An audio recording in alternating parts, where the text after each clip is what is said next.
तो पंडित जी को मानो 1 लाख गाय बाबा ने दे दी और पंडित जी सीधे साधे लेकर पहुंच गए। तो पंडितानी बरस पड़ी, बोले इतने गाय लेके आए हो, अपने कमरे में बांधोगे कि रसोई घर में रखोगे? खेती तो है नहीं। बाबा ने कहा धैर्य धारण कर, उसकी व्यवस्था हो जाएगी। तो इतनी लाए क्यों हो? अरे बोले भाग्यवान समझ तो सही, इसमें से 1 लाख गाय पे 25,000 गाय तो हम साधु भाई को भेजेंगे। अरे महाराज फिर तो माता जी बड़ी खुश, और इसमें से 25 दे दूंगा साले साहब को। अरे हमको क्या पता था कि मेरे पियर के लिए ही लाए थे, तो फिर कम क्यों लेके आए, ज्यादा क्यों नहीं लाए? महाराज माताएं बड़ी खुश हो गई कि हमारे पियर में जाएगा माल। जब ज्यादा माताएं चिल्लाने लगे ना इतना सामान क्यों इकट्ठा कर, तो कह देना ससुराल के लिए लाया हूं, काम बन गया। फिर तो कोई नुन्नच नहीं होगा। पंडितानियां सब बड़ी प्रसन्न हो गई जब नारायण ब्रजवासियों को हमारे पता चला कि नंद के घर में आनंद भयो है। माताओं शिक्षा ले लो आप लोग। हमारे नंद बाबा के गोप यहाँ निवास करने वाली गोपियों का जीवन देखो।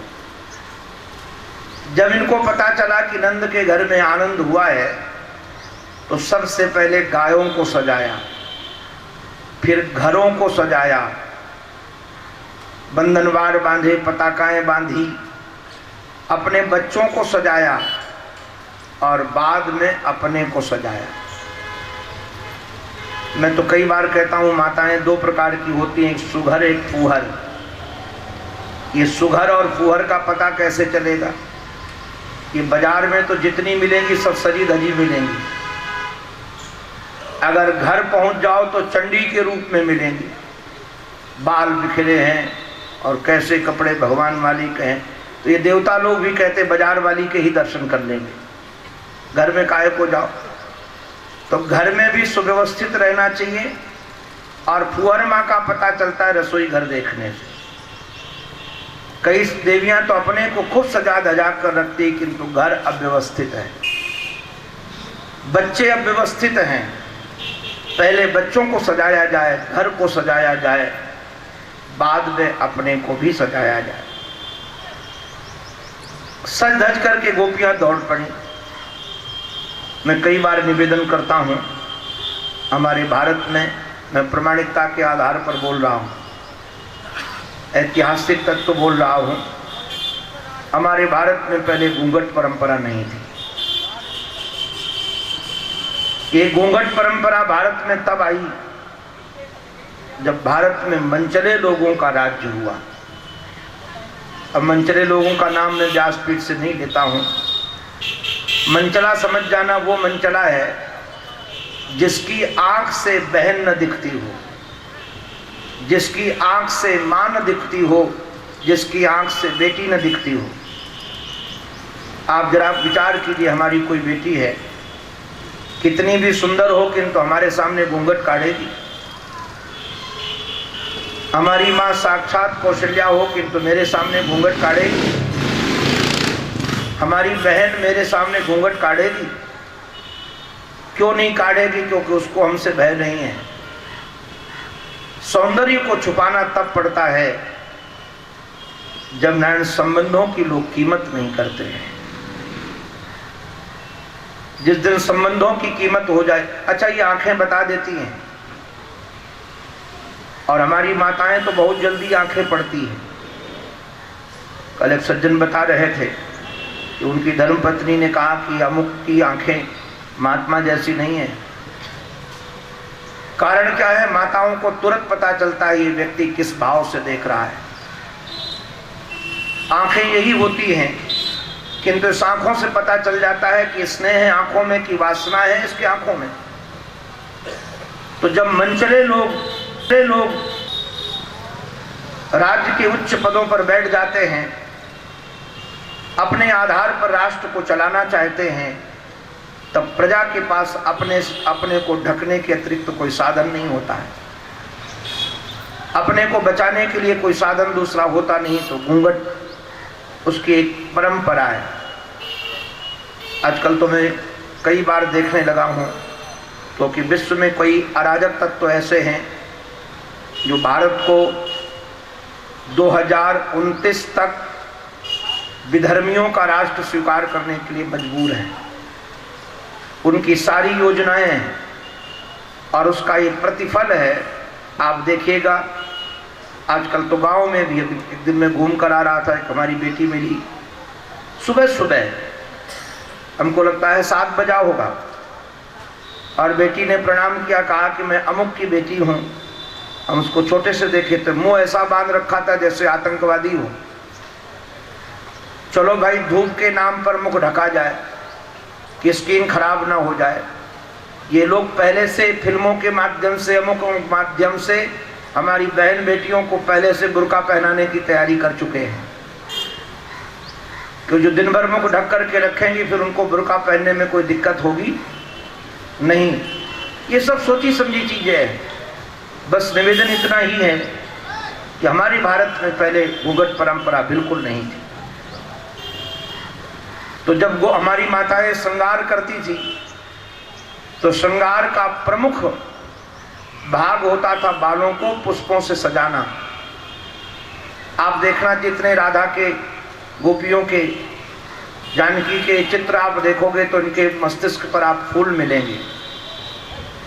आज भी जहां भारत में विधर्मियों का राज्य कम रहा, केरल है, कर्नाटक है, तमिलनाडु है, हमने देखा है कि वहां नौकरानियां भी जब तक घर से निकलती हैं जब तक उनके बालों में पुष्प न हो। तो ये गोपियां अपने बालों में पुष्प लगा करके अपना दिव्य श्रृंगार करके जब नंद भवन की ओर दौड़ी नंदोत्सव में शामिल होने के लिए, तो जिस समय दौड़ रही थी तो यदि जूड़ा बांधे थी, जूड़े में पुष्प लगे थे, खुल गए तो पुष्प सारे जमीन पर गिर गए। बेनी पर गुथे हुए पुष्प नीचे गिरे। हमारे भागवत के टीकाकार ने, श्री हरिसूरी जी महाराज ने पुष्पों से पूछ दिया, अरे पुष्पों, गिरना ही था तो नंद भवन में गिरते, कम से कम नंद नंदन के दर्शन तो हो जाते। ये रास्ते में गिरने से क्या लाभ मिलेगा? उन पुष्पों ने कहा, माफ करना, जिनके हृदय में कृष्ण के प्रति इतना प्रेम है उनके मस्तिष्क में रहने का अधिकार नहीं, चरणों में रहने का अधिकार है। इसलिए मैं गिर गया। और शायद हमारे श्री माखन लाल चतुर्वेदी जी महाराज ने यहीं से भाव लिया होगा, पुष्प की अभिलाषा, मुझे तोड़ लेना बनमाली, मुझे तोड़ लेना बनमाली, उस पथ पर देना फेंक मुझे, मातृभूमि में शीश चढ़ाने जिस पथ जावे, वीर अनेक, चाह नहीं सुरबाला के गहनों में गूथा जाऊं। मैं कई बार इन कविताओं को जब बचपन में पढ़ता था तो भाव से भर जाता था। और आज तो ऐसा लगता है कि भारत के पुष्पों में ये प्रेम था राष्ट्र के प्रति, किंतु आप मनुष्यों में नहीं रह रहा है। ये वर्ण संकरी अनाज खा खा करके लोगों के हृदय में राष्ट्र प्रेम चला गया। न भगवत प्रेम है, न राष्ट्र प्रेम है। वो केवल अपने से प्रेम करते हैं, अपनी मान्यताओं से प्रेम करते हैं। अगर वो जयंतियां भी मनाते हैं तो केवल अपनी राजनीति की पुष्टि के लिए, उसमें दिखाते ये हैं कि हम बहुत बड़े राष्ट्र प्रेमी हैं। अमुक व्यक्ति की जयंती है इसलिए आज हम खूब शोर मचाएंगे, आज हमको कोई रोक नहीं सकता है, आज हम खूब डीजे बजाएंगे और उसमें अपना गौरव सिद्ध करेंगे। उन बाबरों को ये भी बोध नहीं होता है एक मानवता नाम की कोई चीज़ होती है। अगर कहीं अस्पताल से निकलो, सामान्य मानवता है, बाहर से निकलो तो हार्न नहीं बजाना चाहिए, क्योंकि वहाँ हार्न बजाओगे तो कोई न कोई रोगी को टीस हो सकती है, कोई बीमार। सामान्य मानवता है, किंतु लोग सामान्य मानवता से भी हट करके राष्ट्र प्रेम से दूर चले गए, मानवता से दूर चले गए। ये समय का खेल है। आप जरा विचार कीजिएगा कभी इस कविता को पढ़ करके, कैसा प्रेम रहा होगा उस राष्ट्र प्रेमी का जिसने पुष्प के हृदय से भी राष्ट्र प्रेम के उद्गार व्यक्त कर दिए। गोपांगनाएं जिस समय नंद भवन में जाती हैं, ता आशीषः प्रयुंजानस चिरम पाहीति बालके, जाकर के नंद भवन में गोविंद को प्रणाम करती हैं और आशीर्वाद देती हैं कि हमारा इनको आशीर्वाद लगे, ये जुग जुग जिए, हमारे जीवन की खुशियां सब इनको मिले, इसका नाम नारायण प्रेम है। प्रेम में देने की विशेषता बहुत रहती है। प्रेमास्पद चाहता है कि अपने प्रेमी को हम क्या ना क्या दे दें। बाद में गोपियां मिलकर हल्दी, आटा, दूध एक दूसरे के ऊपर लगा रही हैं, विचित्र विचित्र वाद्य बजाए जा रहे हैं। यहाँ एक बड़ा दृश्य, उस दृश्य को मैं बहुत जीता हूँ। पता नहीं मुझे उभाता है, हमारे हृदय को खींचता है। जब भी मैं कथा करने के लिए बैठता हूँ, ये पता नहीं, ये घटना हमारे चित्त को बहुत खींचती है। मैं कई बार बहुत संक्षेप में भी कथा करने के मूड में होता हूँ, तब भी कुछ देर इन श्लोकों पर, इन घटना पर रमण करने का मन होता है। आइए हम आप सबकी दृष्टि खींचते हैं। वैसे तो सनातन धर्म की एक विशेषता है, किसी के जीवन में कोई सफलता मिलती है तो लोग कहते हैं इसने पूर्व जन्म में अच्छे कर्म किए होंगे। किसी व्यक्ति के जीवन में पीड़ा होती है तो लोग तुरंत कहेंगे कि इसने पूर्व जन्म में पाप किए होंगे। ऐसे नंद को यदि जीवन धन गोविंद का सानिध्य मिला, यशोदा को यदि परमात्मा का सानिध्य मिला, तो यदि किसी से पूछा जाए कि नंद और यशोदा को परमात्मा का सुख कैसे मिला, तो पुराणकार एक बात तुरंत कह देंगे कि इन्होंने पूर्व जन्म में आराधना की थी। जैसे दशरथ जी महाराज को और हमारे श्री कौशल्या मैया को, आनंद, इन माताओं को राम का सुख क्यों मिला, तो तुरंत कह देंगे मनु और शत्रुपा ने पहले आराधना की थी, आराधना का ये प्रतिफल है। मैं उसको नकारता नहीं हूँ, किंतु मैं एक बात की ओर जरूर इंगित करना चाहता हूँ कि वर्तमान जीवन में भी कहीं न कहीं दोष होता है, कहीं न कहीं गुण होता है। उस गुण को भी लक्षित करना चाहिए, उस गुण को भी देखना चाहिए। नंद बाबा की क्या विशेषता है जो परमात्मा उनके घर में आकर पुत्र बनकर खेलते हैं? मैं गारंटी से कहना चाहता हूँ, अगर ये विशेषता आपके जीवन में आ जाए तो परमात्मा भले आपके आंगन में आकर न खेले, किंतु परमात्मा का जो आनंद स्वरूप है वो आपके हृदय में सदा महाराज तरंगायित होता रहेगा। आपकी आंखों से तो मैं गारंटी नहीं दे सकता हूं कि आपकी आंखों के सामने सगुण साकार बनकर के वह क्रीड़ा करने लगे, किंतु यह गारंटी जरूर दे सकता हूं कि आपके हृदय में वह आनंद बनकर के तरंगायित जरूर होगा। करना क्या है? रामचरितमानस के आधार पर भगवान श्री राघवेंद्र सरकार का ये वाक्य स्मरण कर लीजिए। राघवेंद्र सरकार हमारे कहते हैं, सब ही मान प्रद आप अमानी, सब ही मान प्रद आप अमानी, भरत प्राण समते मम प्राणी।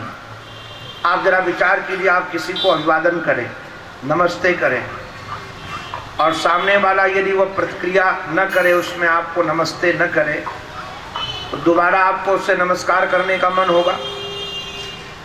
हम चाहते हैं कि प्रणाम भी करें तो कोई हमको उसका प्रतिफल तुरंत मिलना चाहिए। आप थोड़ा इससे ऊपर उठो, आप सबको प्रेम देना प्रारंभ करो और प्रेम की कामना किसी से मत करो कि हमको इसका प्रतिदान मिले। केवल आप देना सीखो। और ये प्रकृति बड़ी अद्भुत है। प्रकृति में आप यदि गंदे शब्द दोगे तो गंदे शब्द मिलेंगे। यहाँ आप जो शब्द दोगे वह शब्द आपको उलट कर मिलेगा। यदि आप दो लोगों को प्रेम देना प्रारंभ करो, देखो आपके जीवन में प्रेम कैसे आता है। यहाँ जो घटना है, जब नंदोत्सव हो रहा था ना, उस समय नंदोत्सव में बड़े बड़े सीमंत आए थे। नंदोत्सव में शामिल होने के लिए बड़े बड़े धनवान लोग आए थे।